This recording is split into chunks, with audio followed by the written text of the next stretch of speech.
Bonjour à tous et bienvenue dans ce nouvel épisode ABD Podcast consacré aujourd'hui à l'entraînement fonctionnel. Un véritable label qui déferle sur la préparation physique, le coaching et même la kiné du sport, alors même que la musculation traditionnelle semble en perte de vitesse. Est-ce que l'entraînement fonctionnel a eu la peau de la muscule? C'est parti. Aujourd'hui, je reçois ATP et on va évidemment poser les définitions. Quels sont les objectifs de chacune des méthodes? Quelles sont les particularités de chaque approche? D'ailleurs, c'est quoi vraiment l'entraînement fonctionnel? Avant de démarrer, pensez à vous abonner, à nous laisser un commentaire, soutenez-nous, laissez 5 étoiles quand c'est possible ou un méga pouce. Une fois qu'on aura posé les bases de l'entraînement fonctionnel, les bases de la musculation fondamentale classique, on se posera la question de la vraie comparaison, des contrastes. Qu'est-ce qui fait que la musculation garde des avantages, mais a aussi indéniablement des inconvénients? Quels sont les avantages et les inconvénients de l'entraînement fonctionnel? Je vous parlerai ensuite avec mes invités de la complémentarité et de l'intégration de ces deux méthodes, mais restez avec nous jusqu'au bout parce que pour la fin, on vous garde évidemment les intégrations pratiques, nos recommandations de terrain sur la planification et sur la programmation de l'entraînement. Et avant de démarrer, quelques mots sur mon école de coach. Si vous voulez vous former, devenir professionnel, obtenir une carte professionnelle en moins de 6 mois avec les meilleurs formateurs de France, eh ben c'est là que ça se passe. Vous venez nous rejoindre à l'INSEP. Je vous mets tous les liens en description. Vous n'êtes pas parisien, vous n'avez pas envie de vous déplacer à Paris. Ouais, je peux comprendre. C'est pas grave. On développe l'école dans toute la France. Une branche a déjà ouverte à Nantes et plusieurs villes vont ouvrir dans les prochaines semaines. Restez à l'affût sur mon site web. Et sans plus attendre, les potes d'ATP, Mathieu, Louis, je suis content de vous recevoir. Je réalise que c'est la première fois que je vous reçois, malgré que ça fait quand même quelques années maintenant qu'on se connaît et que on a déjà fait plusieurs collabs dans un webinaire très sympa. C'est la première fois que je vous reçois dans le podcast. Ouais, tout à fait. Donc, c'est un honneur. On est très content d'être là. Donc, merci à toi, Aurélien.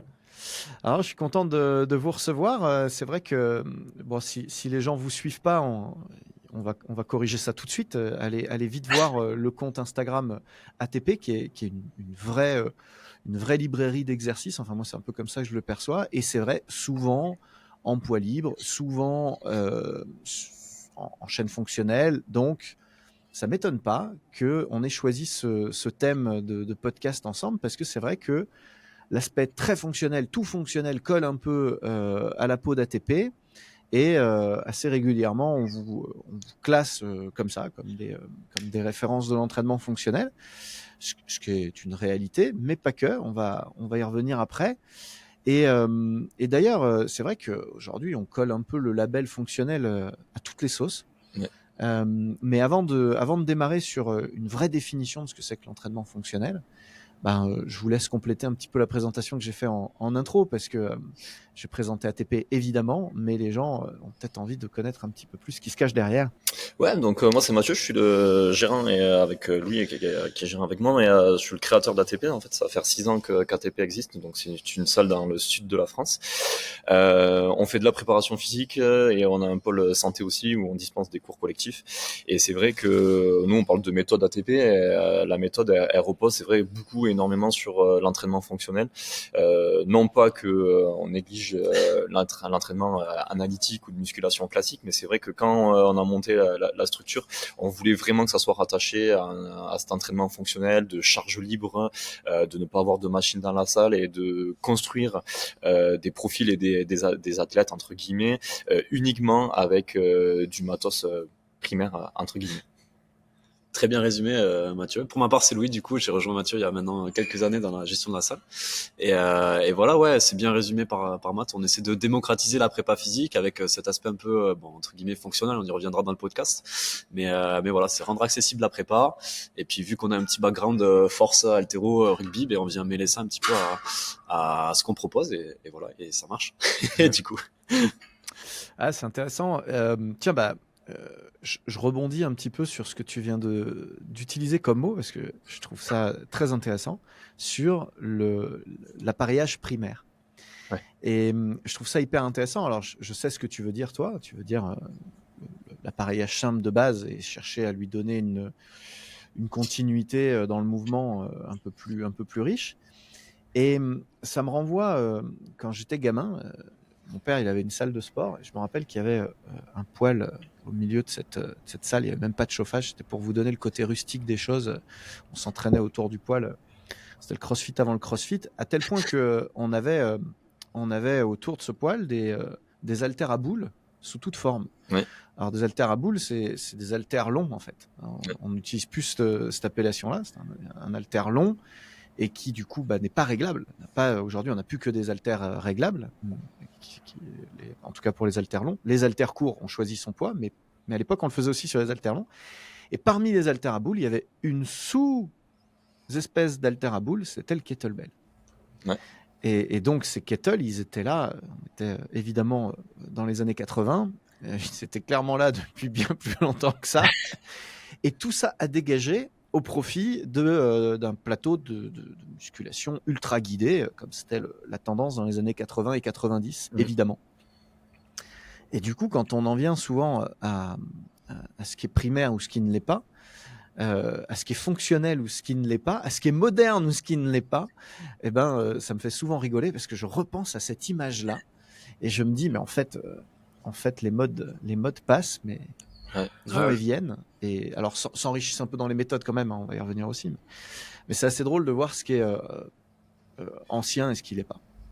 Complètement, c'est vrai. Après, par primaire, moi j'ai dit ça avec les guillemets pour être en accord avec le podcast, etc. Mais c'est vrai que, en fait, on voulait, et c'est là où la définition du terme fonctionnel peut être importante à déterminer, c'est qu'on voulait des objets qui se rapprochent un petit peu de ce que l'homme primitif était capable de faire. C'est-à-dire que si on remonte encore plus loin que les années 80 et encore plus loin et vraiment l'homme, en fait, il déplaçait des pierres, il portait des troncs, il portait des seaux d'eau, etc. Et ça, c'est des mouvements fonctionnels. Le corps humain est construit pour fonctionner dans du port de charge, dans du soulevé, etc. Et c'est vrai que des fois, l'esprit de l'ATP a été construit autour de ça, c'est-à-dire que la charge guidée enlève un peu tout cet aspect-là, qu'on appelle fonctionnel. Et c'est vrai que quand on soulève une pierre, il y a une notion de torque qui rentre en jeu, il y a du gainage, il y a le recrutement de la chaîne postérieure, et souvent on se retrouve sur des mouvements 3 en 1, 4 en 1, et c'est nous ce qu'on aime bien intégrer chez ATP, c'est-à-dire des mouvements. C'est ça qu'on appelle le fonctionnel, et c'est ce qu'on essaie de transmettre, comme tu disais au début du podcast, dans nos posts, des mouvements où en une exécution, on va stimuler 3 composantes différentes, par exemple stabilité, gainage, renforcement musculaire, ou stabilité, gainage et posture, voilà. Donc ça, c'est ce qu'on aime bien utiliser pour nos adhérents dans un aspect santé, pour nos athlètes dans un cadre de préparation physique, et voilà. Hyper intéressant parce qu'effectivement, à mon avis, c'est l'étape fondamentale de ce podcast, c'est définir fonctionnel. Parce qu'aujourd'hui, fonctionnel, on le met à toutes les sauces. Hein, c'est presque un label marketing. Aujourd'hui, on fait, dès qu'il y a un peu de mouvement, dès qu'il y a une barre libre, c'est fonctionnel. Or, pas forcément. Et à l'inverse, dès qu'on opposerait presque ça à la musculation fondamentale, qui, elle, serait pas du tout fonctionnelle. Et avec une forme de... C'est un peu sociétal, c'est pas propre à l'entraînement, mais avec une forme de condescendance un peu suprémaciste où si tu fais pas du fonctionnel, en fait, tu fais de la merde. Tout ce qu'on faisait avant, c'était nul. De toute façon, on le sait très bien, c'est un peu le conflit éternel. Or, pas du tout, évidemment. On va voir qu'il y a tout un tas d'exercices guidés qui peuvent être tout à fait fonctionnels, d'exercices mono-articulaires qui peuvent être tout à fait fonctionnels, on va en parler. Et donc, j'aime bien ces 2 premières clés de la fonctionnalité que vous posez d'emblée. C'est finalement le côté transférable au mouvement. Ouais. En tout cas, ce qu'on espère, parce que le transfert est toujours un peu un vœu pieux. Exactement. On ne sait jamais si ça arrive totalement ou pas, mais en tout cas, l'idée, c'est d'avoir des mouvements d'entraînement qui se rapprochent de la motricité humaine générale ou spécifique, si on est dans le cadre de la préparation physique. Puisque fonctionnel à quoi ? Ça peut être fonctionnel aussi. Ce qui est fonctionnel pour un sport n'est pas forcément pour l'autre. Deuxième point, c'est effectivement le 3 en 1. Ça, j'aime bien ce concept-là aussi, si je nous résume, avec cette idée de combiner différentes qualités physiques finalement dans un même mouvement. Hein. C'est un petit peu comme ça qu'on pourrait le résumer, si j'ai bien compris. Arrêtez-moi si je reformule mal. Est-ce que tu as envie de compléter ça ou tu es totalement aligné, toi, Louis ? Ouais, moi, c'est un peu la même vision. Le fonctionnel, ça renvoie à 2 choses. On va rester assez bref sur l'explication, mais la première définition, ce serait ce côté primaire, travail très transférable, donc du travail de portée, de soulevé de charge, voilà, là pour le coup, on cherche vraiment à mimer une action qu'on pourrait retrouver dans la vie courante et surtout sur, comme tu en as parlé peut-être un petit peu tout à l'heure avec la KB, du coup à l'inverse, avec des objets non standardisés. Quand on utilise une barre d'haltéro ou une dumbbell, c'est un objet qui est fait pour être soulevé, alors que quand on se retrouve dans la vie de tous les jours, ça arrive jamais. Et Mathieu parlait de torque et de travail de cette action de groupe musculaire ensemble, et ça renvoie du coup à ce côté fonctionnel plutôt primaire. Après, il y a aussi la deuxième définition qui rejoint du coup le mot qu'on utilise aujourd'hui et qui va intéresser tout le monde. Et c'est ce côté un peu d'abus de langage du fonctionnel, exercice 3 en 1, plusieurs qualités, mais ça, vous l'avez très bien résumé tous les deux. Ah, vous allez très loin dans la définition de l'entraînement fonctionnel. J'aime bien parce que effectivement, on va au bout de la philosophie, au-delà de la définition, on va au bout de la philosophie et de l'objectif. C'est ça. Vous allez finir à l'hébertisme, les mecs. Hein. C'est ça qui va se passer. Je vous mets le lien de l'épisode, du super épisode qu'on a fait sur l'hébertisme, sur les sources de l'entraînement fonctionnel, être fort pour être utile. Hébert qui est un contemporain de Coubertin, avec une vision totalement différente de la pratique physique, avec une pratique physique centrée sur l'homme et sur sa fonctionnalité plutôt que sur la compétition et le résultat. On sait qui a gagné dans notre réalité à nous, mais bon, ça va, ça vient, les modes, et effectivement, peut-être que demain, on aura une approche totalement différente de la pratique sportive. Intéressant en tout cas. Moi, je rajouterais une petite composante qui est une composante un peu universitaire, un peu théorique, mais nécessaire, je pense, à la définition du fonctionnel. Pour moi, les mouvements qui sont utilisés doivent reposer sur les chaînes fonctionnelles. Mmh. Ça, c'est complètement, c'est pas du tout en opposition avec ce que vous dites, au contraire, puisque c'est même induit par ce que vous dites, puisque si on combine tout ça, alors forcément, on repose sur les chaînes fonctionnelles. Elles sont standardisées, ces chaînes. Hein. Il y a une nomenclature qui est globalement acceptée, autour notamment des chaînes de Myers. Bon, on peut les lister pour nos auditeurs. Hein. Les chaînes antérieures et postérieures, c'est les plus connues, mais sachez qu'il y a une chaîne superficielle et profonde pour chacune d'entre elles. Ensuite, il y a les chaînes latérales. Ensuite, on a les chaînes des bras, antérieure et postérieure, là aussi superficielle et profonde. Et puis enfin, on a la chaîne spiralée, qui permet justement notamment de créer ces forces de rotation et un certain nombre de torques, et de mettre un peu en musique ces différentes chaînes entre elles, et les deux chaînes fonctionnelles, qui elles sont sans doute les plus transférables aux dissociations bassin-épaule et aux gestes sportifs. Pour moi, donc, tant que le mouvement qui est retenu a pour but d'entraîner ces chaînes fonctionnelles-là, alors ça complète notre définition de l'entraînement fonctionnel. Bon, et ben si on est tous alignés, je vous prends un contre-pied pour notre première partie. Faisons une comparaison un peu contrastée.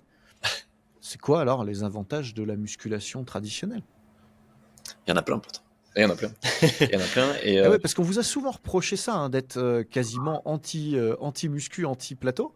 Ouais, après, nous, on a joué un peu avec cette image aussi. Souvent, on a tendance à dire, on a un peu une phrase qu'on utilise souvent, c'est le moteur avant la carrosserie, et ça sous-entend qu'en gros, on va essayer de booster le côté fonctionnel du corps humain et de l'athlète avant de miser sur la carrosserie. Et c'est vrai qu'on en joue un petit peu, mais en soi, c'est vrai que on sait que la musculation traditionnelle, c'est la base, et on l'utilise aussi. Et mais bon, on verra plus tard, mais voilà quoi, on sait que c'est important, et que sans musculation traditionnelle ou analytique, il n'y a pas forcément de résultats sur plein d'aspects. Donc ouais, je suis complètement d'accord. Moi, j'ai une formation initiale plutôt tendance culturiste et force athlétiste, moi, hein, puisque le centre où j'ai grandi a vu toute une génération de champions dans les deux disciplines passées, donc j'ai été très très bercé par des aspects peut-être plus à l'ancienne pour les générations qui nous écoutent, hein, parce qu'encore une fois, ça dépend dans quel paradigme on se situe. Et bon, déjà, je reste persuadé que le bodybuilding va revenir à la mode tôt ou tard. Ce sont les grands spécialistes déjà de la prise de masse et du ciblage musculaire. Donc c'est un premier intérêt qu'il faudrait rappeler, parce qu'une chaîne n'est jamais plus forte que le plus faible de ses maillons. Exactement. Et je constate assez souvent que certains athlètes, et notamment certaines personnes qui sont dans le tout fonctionnel tel qu'on l'a décrit, eh bien, à un moment, stagnent Oui. et ont du mal à progresser sur certains mouvements polyarticulaires. Et bien souvent, c'est parce qu'ils ont un des maillons qui est vraiment peu développé, que ce soit en hypertrophie ou en niveau de force. Et là, c'est vrai que revenir sur quelque chose de plus analytique, de plus guidé, de plus simple, de plus maîtrisé, peut-être de plus intense pour un maillon de la chaîne, c'est un moyen aussi finalement de servir l'entraînement fonctionnel. Qu'est-ce que vous en pensez?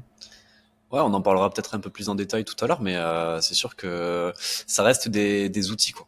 On est préparateur physique, on doit piocher un petit peu dans notre boîte à outils pour pouvoir répondre à des problématiques. Et ça peut arriver que souvent on tombe sur des athlètes qui ont besoin d'isoler un muscle. Là, forcément, on va pas passer par du 3 en 1 ou du 2 en 1. On va le matraquer pur et dur sur une articulation ou sur un muscle. Parce que l'inconvénient du fonctionnel, au final, c'est que à vouloir stimuler plusieurs qualités physiques, on ne les stimulera jamais aussi bien que si on se focalise à 100% sur la qualité physique ou composante. Mais si on prend l'exemple, par exemple, d'un single leg RDL, je pense qu'on sollicitera jamais autant la chaîne postérieure ou les lombaires ou les fessiers en fonction de comment on le réalise qu'en unilatéral, et encore moins si on rajoute une contrainte de déséquilibre, par exemple avec du rowing, etc.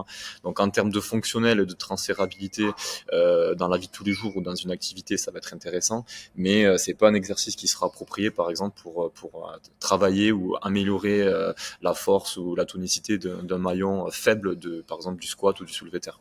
Donc, à un moment, Oui, quelque part, l'entraînement fonctionnel a les défauts de ses qualités, finalement. À couvrir un petit peu tout, le risque, c'est de ne pas aller au fond des choses et de ne pas se donner les moyens de vraiment intensifier soit les points forts, parce qu'on peut aller encore plus loin sur certains points forts du maillon de la chaîne, des maillons de la chaîne, et à l'inverse, on peut difficilement cibler le travail et corriger d'éventuels problèmes sans à un moment donné cibler de manière très très précise. Moi, j'aime bien prendre, quand je discute de ça, j'aime bien prendre l'exemple de Mike Boyle. Mike Boyle, qui est un des auteurs principaux qui a écrit sur l'entraînement fonctionnel. C'est sans doute l'auteur principal. Si je devais en citer qu'un, je pense que je prendrais lui. Et Mike Boyle, finalement, sans aller dans le cliché qu'on a pris un peu en introduction, où on compare les mouvements polyarticulaires unilatéraux avec des machines guidées, sans aller jusque-là, il compare deux mouvements qui pourtant sont tous les deux au registre de l'entraînement fonctionnel et de la musculation traditionnelle. Il prend les squats et les squats une jambe. Mm-hmm. Et il faut savoir que Mike Boyle, il est, alors que c'est lui qui a écrit l'entraînement fonctionnel 2.0, il est anti-squat. On n'en trouve pas beaucoup des gens qui sont anti-squat de nos jours. Il y a quelques années, ouais. J'ai encore quelques personnes qui disent qu'il ne faut pas descendre à 90 degrés. Si vous allez voir mon dernier réel sur le sujet, c'est rigolo. Mais quand même, c'est une minorité. Aujourd'hui, la plupart des gens, surtout depuis le CrossFit, ils se mettent le cul par terre, il n'y a pas de problème, triple flexion, tout va bien. Bon. Et Mike Boyle, il dit que ça, c'est pas fonctionnel. Et pourquoi ? Parce que le single leg est plus transférable de son point de vue à de l'entraînement, à de la motricité humaine, en fait. D'abord, tous les sports, ou presque, reposent sur de la course. Et effectivement, nous, on se déplace en marchant, donc plus souvent en appui une jambe qu'en appui... on a pu dissocier. Et oui. Donc évidemment, il y a une tonne et demie de contre-exemples pour le prendre à contre-pied. On pourrait faire un débat que là-dessus. Mais n'empêche que, effectivement, si on faisait un continuum de la fonctionnalité, le squat serait un peu en dessous, selon la définition qu'on a posée, un petit peu en dessous du single leg, quel qu'il soit. En revanche, si à un moment donné, on veut aller au fond des choses et devenir vraiment très, très, très fort, ceux qui ont fait des vrais bars, ils savent que, oui, le Bulgarian, on ne peut pas être aussi lourd, on ne peut pas être aussi ciblé, on ne peut pas être aussi intense que sur du squat. Donc, quelque part, on pourrait affirmer quelque chose de fort dans cet épisode, c'est qu'il faut être capable de tout faire en tant que coach, non ? Exactement. Je pense que c'est la conclusion aussi, on y reviendra un peu après, mais je pense que c'est une bonne manière de résumer l'idée, quoi. En tant qu'athlète et en tant que préparateur aussi, savoir se servir de tous ces outils. Alors justement, est-ce que dans cette perspective d'être capable de tout faire, on ne pourrait pas réfléchir un peu sur la complémentarité et l'intégration ? des deux méthodes. Et c'est un peu ce que vous faites en réalité, je le sais, puisque on se connaît au-delà de cet épisode évidemment, mais quelque part, je sais très bien que vous ne faites pas que du fonctionnel. Quelle est votre perception, ou dans la méthode ATP même carrément, quelle est votre perception de la complémentarité et de l'intégration de ces deux méthodes? Alors, on a hiérarchisé un petit peu, nous, notre prise en charge de l'athlète et notre vision de l'athlétisation avec ATP. Et je pense que Mathieu sera content de vous expliquer un petit peu comment on fonctionne chez nous. C'est vrai que, en fait, nous, on parle de principe d'athlétisation et on a construit un peu une pyramide. Bon, après, on n'a rien inventé non plus, mais en fait, nous, ça nous permet de poser notre méthode et de savoir comment on fonctionne. Et quand on a des stagiaires, des apprentis qui viennent, quand on dispense nos petits séminaires sur la préparation physique, c'est toujours la première chose qu'on dit. Et c'est vrai que la base de la pyramide, elle repose sur tout ce qui va être qualité motrice, etc., un peu lié à l'enfance, etc. Et après, on va monter crescendo jusqu'à arriver à atteindre la qualité ultime qui est la puissance. Et c'est vrai que après on respecte ce schéma-là quand on fait de la préparation physique ou quand on dispense nos cours, mais en fait c'est une histoire de ratio où l'analytique va avoir l'hypertrophie, la musculation classique va avoir sa place, mais à des ratios moins importants et moins élevés qu'un programme pur de bodybuilding ou de musculation. C'est-à-dire qu'en fonction du sport, en fonction de la saison, on va plus ou moins moduler l'importance dans une séance du renforcement traditionnel. C'est-à-dire que on va dire que sur une phase par exemple d'affûtage dans une saison sportive où il y a des compétitions, le pourcentage d'hypertrophie ou de renforcement musculaire va être de 10-15%, alors qu'en intersaison, on va être sur un volume peut-être de 50-60%, et le restant va être concentré et consacré à la pyramide et à l'athlétisation, c'est-à-dire qu'on va continuer à travailler la coordination, l'équilibre, on va développer la force, la puissance, etc. Donc voilà, on module en fait, et c'est des curseurs qu'on place en fonction de un petit peu l'importance et le moment clé. Je pense qu'il est important aussi de préciser, c'est que bon, pour la plupart des sports, c'est la puissance qu'on cherche à développer, et que cette puissance, elle n'est rien sans une qualité physique mère qui est la force. Et la force, on va pas la développer sur un RDL à une jambe sur un bosu, quoi. On va la développer si on veut être fort sur un pattern de poussée. Il y a qu'un seul exercice ou quelques-uns sur lesquels on va pouvoir mettre l'accent, et ces exercices, c'est le bench. Et pour le coup, est-ce qu'un bench est fonctionnel? Là est la question. Alors, ce que j'aime bien, moi, dans ce que vous êtes en train de dire là, c'est que finalement, ce continuum de fonctionnalité, il s'exprime de la même manière que on fait varier le volume et l'intensité d'une charge. Exactement. Donc, c'est une composante de charge dans ce que vous décrivez, et dans la pyramide et dans la planification, finalement. La fonctionnalité devient une composante de charge. Ça me renvoie un peu dans les années 90-2000 où j'ai été formé à l'INSEP. Et à l'époque, les méthodologistes de l'INSEP, notamment Laurent Dartnell ou Norbert Krantz ou Frédéric Aubert, avaient élaboré un outil qu'ils ont appelé le VIX pour dynamiser et évaluer cette charge. Les deux premiers acronymes, c'est facile de les trouver, c'est volume et intensité. Le troisième, c'est complexité. Ok. Finalement, ça pourrait s'y prêter à ce que vous décrivez là. Exactement. Et le quatrième, c'est spécificité, qui n'est pas tout à fait pareil. Parce que du coup, si je reprends mon exemple du squat et du single leg, d'un point de vue technique, je pense que le single leg est plus simple que le squat. Il est moins complexe. Il est plus difficile à maîtriser sur des charges élevées, mais ça, c'est un autre indicateur. C'est l'indicateur d'intensité. Donc, d'un point de vue complexité technique, c'est moins riche que le squat. En revanche, toujours selon Mike Boyle, d'un point de vue spécificité, là, il est plus élevé. Ouais. Et du coup, ils évaluaient, alors l'outil de base, c'était 0 à 5. Après, ils discutaient 0 à 7, 0 à 5. Peu importe, vous voyez l'idée. C'est de vraiment évaluer en conséquence la charge, bien au-delà de simplement le nombre de reps, le nombre de séries et les kilos qu'on met sur la barre, ou éventuellement la vitesse de barre si vous êtes en VBT. Ça, c'est une intensité. Le volume, ce serait un nombre de reps, un nombre de séries. Et puis derrière, il faut effectivement compléter cette approche-là euh, par, euh, par la complexité et la spécificité. Ça me paraît essentiel. Et juste d'un point de vue de préparation physique et de qualité physique, en effet, choisir un squat ou choisir un leg press ou choisir un leg extension, c'est pas anodin en termes de charge. C'est différent. Et donc, il faut le qualifier, je pense. Et ça, c'est très bien d'y revenir dessus. C'est vraiment poser des mots sur ce qu'on fait inconsciemment en tant que prépa, quoi. On réfléchit vraiment sur ces termes de complexe et de complexité et de spécificité, mais sans vraiment s'en rendre compte au final. Donc c'est super. C'est une définition qu'on connaissait pas, le VIX avec maths. Enfin, Non, mais et du coup c'est vraiment ça, quoi. C'est choisir l'exo pour pouvoir développer exactement ce qu'on veut, quoi. Hyper intéressant. Et je le rappelais, là, j'ai fait une intervention il y a quelques jours à l'ETS, l'Elite Training Symposium,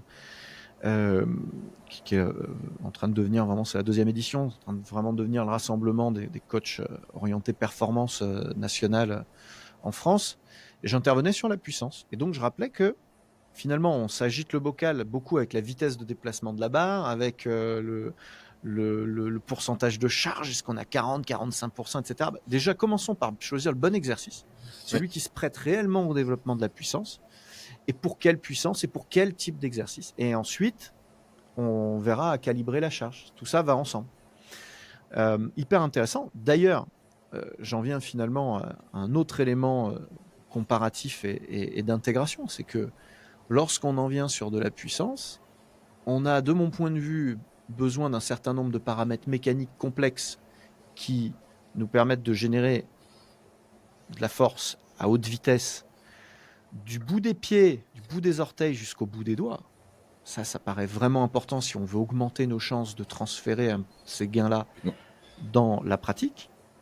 Mais d'un autre côté, si vraiment on veut faire monter les watts, si vraiment on veut se lâcher et se libérer au maximum, qu'est-ce qu'il y a de mieux qu'une belle machine guidée comme une Smith Machine? Une machine, bien sûr. Voilà.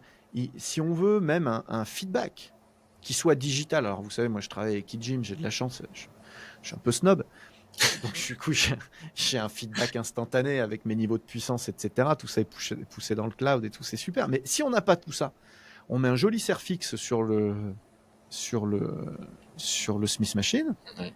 on lance la barre en toute sécurité, et puis on essaye de pousser ce Serfix le plus haut possible. Ça nous donne un vrai retour sur la réelle puissance qu'on dégage à chaque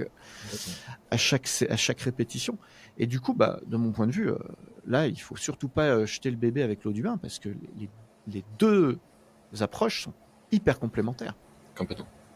C'est vrai que t'as pas le choix à un moment ou à un autre. Il faut savoir jongler avec les deux, et avec le fonctionnel et le guidé, avec la charge libre et l'hypertrophie, c'est très important. Et en fait, s'il faut, en tant que coach et préparateur physique, il faut savoir se poser la question. Il faut pas être catégorique sur se dire ça c'est bien, ça c'est pas bien. Il faut savoir en fonction du contexte et du contexte. Et aussi du matos, parce qu'il y a des fois, tu matos. interviens dans des structures où t'as pas accès à une Smith Machine, t'as pas accès à ça, et pourtant tu dois préparer des gars ou des filles, et tu dois improviser, quoi. Oui, et l'inverse est vrai aussi d'ailleurs. Tout à fait. Tu interviens dans une orange bleue qui n'a pas vraiment l'ADN haltérophile ou crossfit. Tu as eu un beau plateau techno-gym années 90, et pour autant, dedans, tu peux avoir des athlètes de très haut niveau locaux qui vont avoir besoin de s'entraîner, et il va falloir proposer quelque chose avec tout ça. Et Exactement. malgré tout, tu sais que tu as cet objectif de transfert in fine, que tu as envie quand même de faire un petit peu de fonctionnel.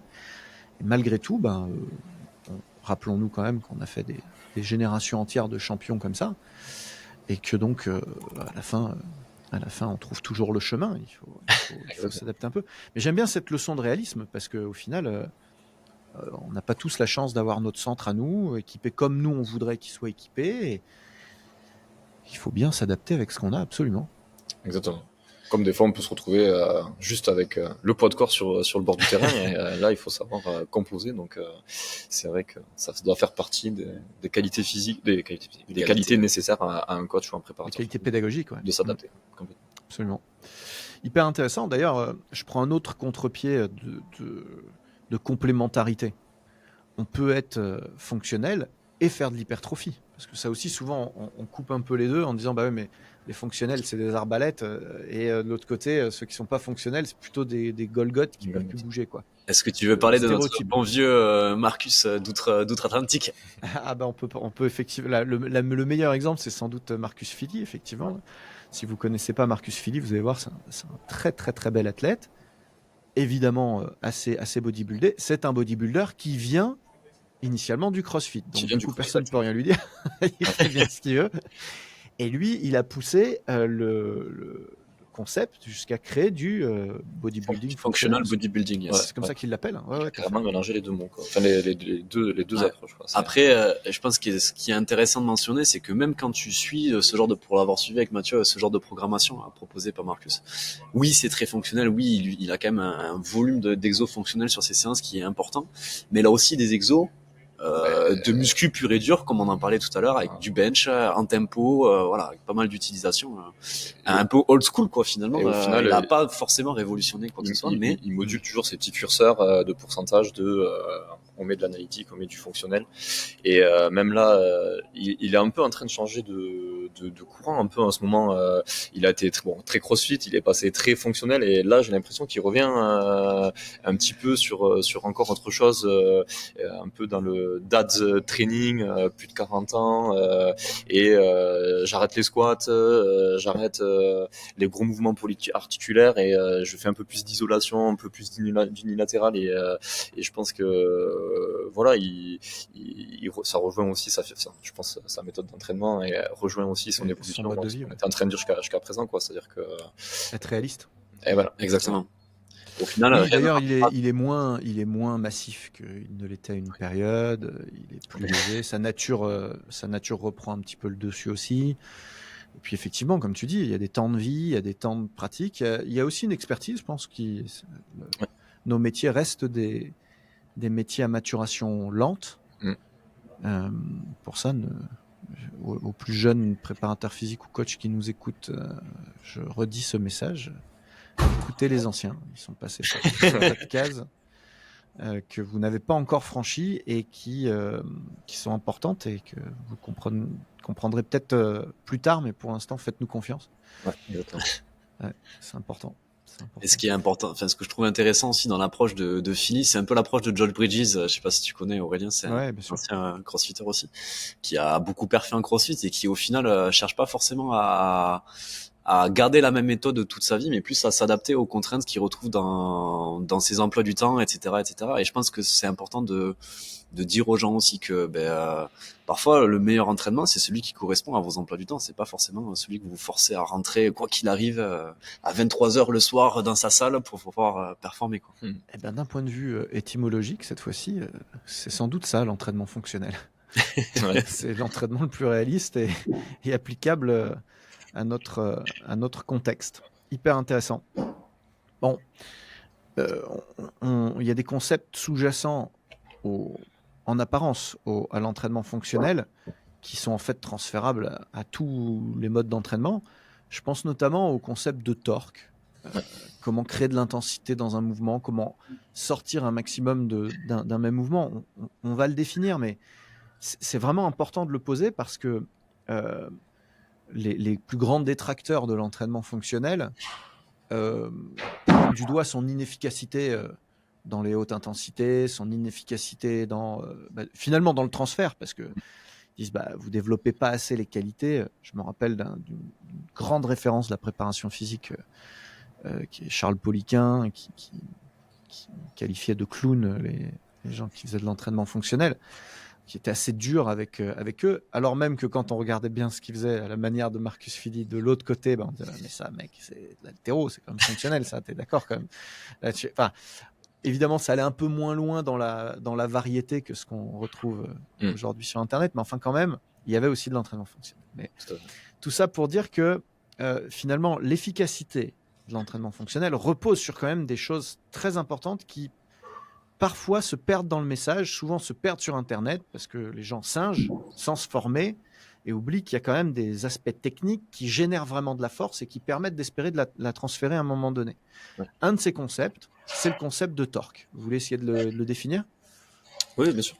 Euh, Après, je sais pas si j'ai la bonne, mais en tout cas, le torque, on en avait parlé une fois avec un strongman qui était venu faire un séminaire à la salle, et j'aimais bien la définition qu'il avait donnée, et le mot torque, je crois que c'est de l'anglais qui renvoie au terme de tension qui est générée, de stress qui est créé dans le corps, mais pas négatif, mais on va dire que c'est la tension qu'on va générer pour mobiliser ou déplacer une charge. C'est-à-dire que, par exemple, quand il y a une stone posée au sol, quand on fait un strongman ou un sac, quand on va le ramasser au sol, on va être obligé de créer un torque, une tension qui est sur le haut du corps, qui va permettre de solidifier et rédiger une partie du corps pour ensuite pouvoir réaliser le mouvement avec la chaîne postérieure, c'est-à-dire le soulever et le propulser si besoin.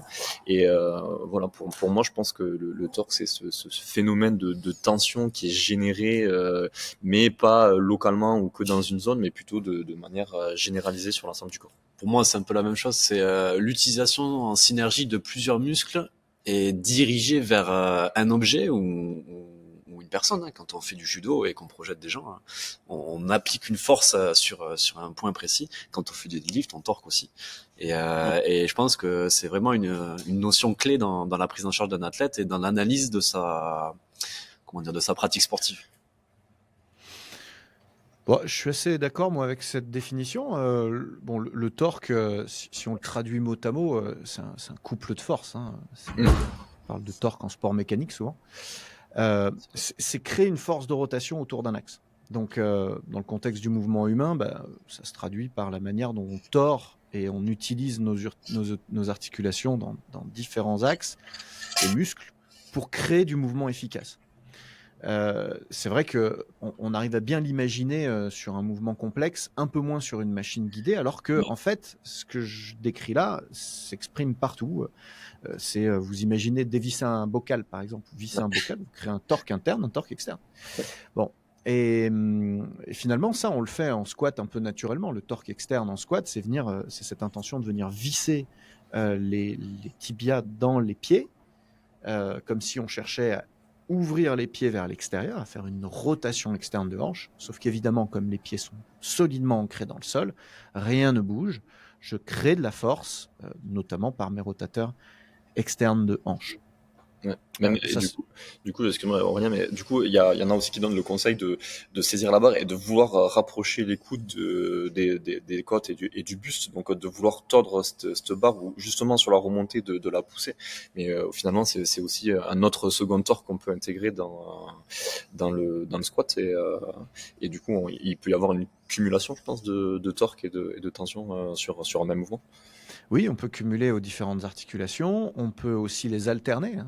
On le voit notamment dans un autre débat sur lequel je prendrai la parole, un de ces quatre aussi, là, sur le genou, les genoux en dedans, en valgus ou pas, en flexion interne ou pas. Est-ce que c'est un valgus contrôlé ou non? En réalité, quand vous voyez des athlètes de très haut niveau qui font de la flexion interne, moi j'en ai entraîné un pendant des années, Redon Manouchi, un haltérophile qui a ensuite pas mal... Pas un des plus petits noms français en plus. Non, ensuite qui a pas mal effectivement sévi dans le crossfit, donc peut-être que certains auditeurs le connaissent. Bon, Redon, lui, il faisait ça, du genou à l'intérieur. Bon, il alternait, en fait, si on regarde bien, il alternait la création de torque externe et de torque interne. Voilà, c'est comme ça qu'il génère sa force. Ouais, sur cette squat, les genoux, ils font comme ça, non je crois, de mémoire. Ouais, il alternait. Effectivement, il avait une flexion interne dans la face concentrique qui lui permettait de créer à un moment donné un torque interne et se réappuyer ensuite sur le torque externe pour finir son mouvement. On peut citer aussi un autre type de torque interne très connu, c'est le travail à la boule d'Atlas. Quand je soulève, les strongman font beaucoup de torque interne. Si c'est un thème qui vous intéresse, le torque, allez écouter Julien Pinault sur le sujet. Sur Internet, il n'est pas hyper actif, mais il a quand même quelques vidéos très intéressantes. C'est lui qui a initié le mouvement Strong Fit. Je ne sais pas si vous connaissez ça en CrossFit. Strong Fit, du coup, c'est une vision de l'entraînement qui me parle pas mal, où finalement on se repose encore une fois sur les chaînes fonctionnelles et en se disant où est-ce que j'oriente ma force, comment est-ce que je génère de la force. Et force est de constater que, effectivement, en fonction des angles, en fonction des profils, en fonction des mouvements, il y a plusieurs façons de générer de la force. Tantôt en torque interne, tantôt en torque externe, tantôt en combinaison de tout ça. Ouais. Et finalement, c'est vrai dans tous les mouvements. Je suis capable de le faire, à plus forte raison quand je suis en chaîne fermée, évidemment, mais dans tous les mouvements, on est capable de générer différents niveaux de torque, différentes torsions. Par exemple, sur le soulevé de terre, le strongman là, qui nous avait initié sur le torque, et normalement, on a plutôt tendance à faire un torque externe, c'est-à-dire à venir écraser les dorsaux et les omoplates, un peu comme si on avait une orange sous les aisselles. Et lui nous avait fait tester le torque interne, c'est-à-dire que justement, de venir serrer les pecs et en tenant la barre, comme si on voulait venir l'écraser pour en fait créer une tension au niveau de la chaîne antérieure plutôt que sur la chaîne postérieure pour faire un soulevé de terre.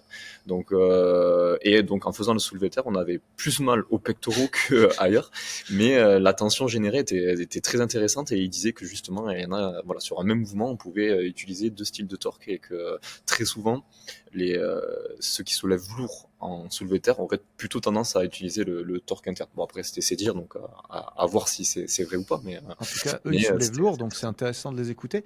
Et je suis content que tu prennes cet exemple-là, parce qu'effectivement, je le disais tout à l'heure, les strongman utilisent beaucoup le torque interne. Ça n'est pas par hasard.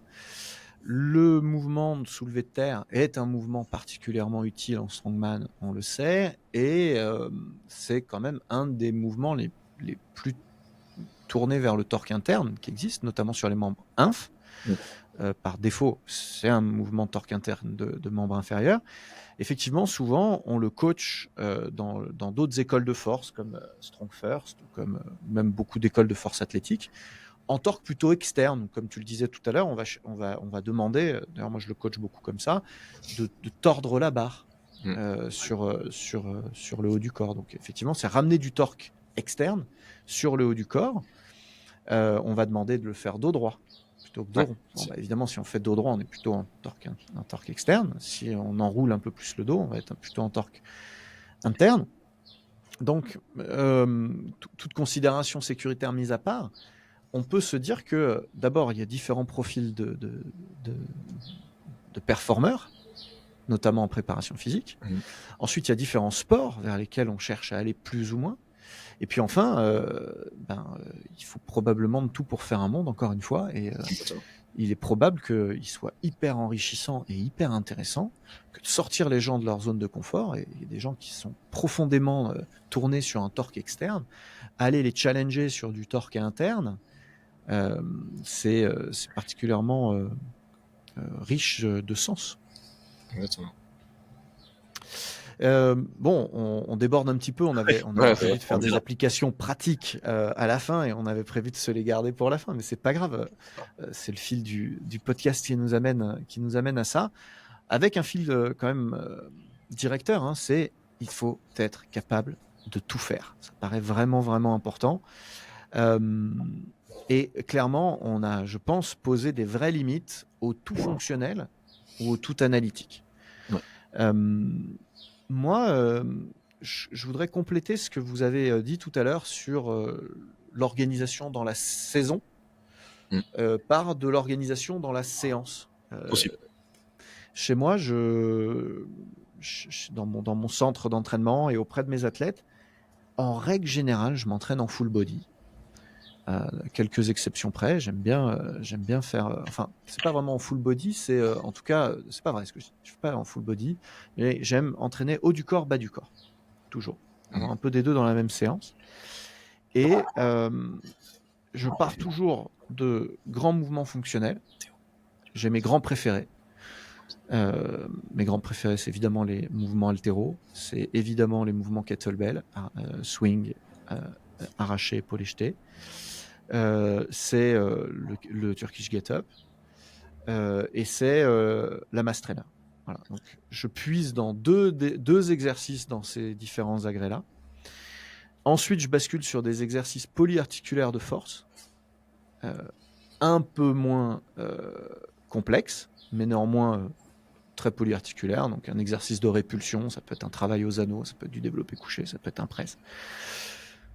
Un exercice de jambes plutôt orienté force, mais qui dit pas mal avec beaucoup d'intensité sur le haut du corps, un squat, un soulevé de terre. J'adore mettre. Du coup, c'est plus vraiment orienté jambes. Vous voyez ce que je veux dire. C'est un exercice complet, mais un peu moins complexe. Et ensuite, j'ai un circuit finisher beaucoup plus analytique, où là, je vais cibler, en l'occurrence, plutôt mes points faibles. J'ai cette tendance, moi, à essayer d'harmoniser plutôt que une approche plus occidentale en la matière, et j'aime bien avoir un profil harmonisé à la fin. Je le fais pas pour tout le monde, parfois j'appuie sur les points forts, mais c'est un peu mon organisation type de séance, j'ai envie de dire. Vous faites quoi? Vous dissociez le fonctionnel de l'analytique, vous combinez tout ça? C'est quoi Ça dépend encore des profils qu'on a encadrés. Tu as parlé des points forts et des points faibles. Nous, c'est un peu, ça oriente aussi les contenus sur le choix du fonctionnel ou non. Après, en général, on a un petit bloc d'échauffement où on travaille mobilité, etc., activation, où là, on peut retrouver des exos fonctionnels. Après, le cœur de la séance s'oriente plus vers du développement de qualité.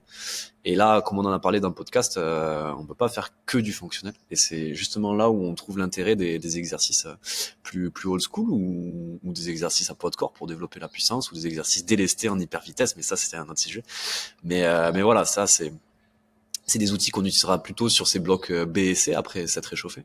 Et en dernière partie de séance ou en 2 dernières parties de séance, on peut justement retrouver pas mal d'exos fonctionnels. Nous, c'est plutôt là où on les cale. Ouais. Mais en fait, comme toi, Aurélien, on va faire une partie force qui va être à peu près la partie B. La première partie, ça va être plutôt de développement de la puissance, alors que toi, tu disais que tu utilisais la kettle, etc. Nous, on va mettre la puissance. Après, on fait un exercice de force. Et après, ouais, on finit sur un circuit. Et en fait, tout dépend du moment de la semaine. Mais par exemple, là, on avait des joueurs de rugby qui sont venus s'entraîner. On est à J-1 d'un match. Donc là, on a plutôt fait un circuit fonctionnel. Mais en milieu de semaine, on va plutôt faire un circuit d'hypertrophie et de renforcement classique où on va essayer de viser soit les points forts, soit les points faibles de l'athlète.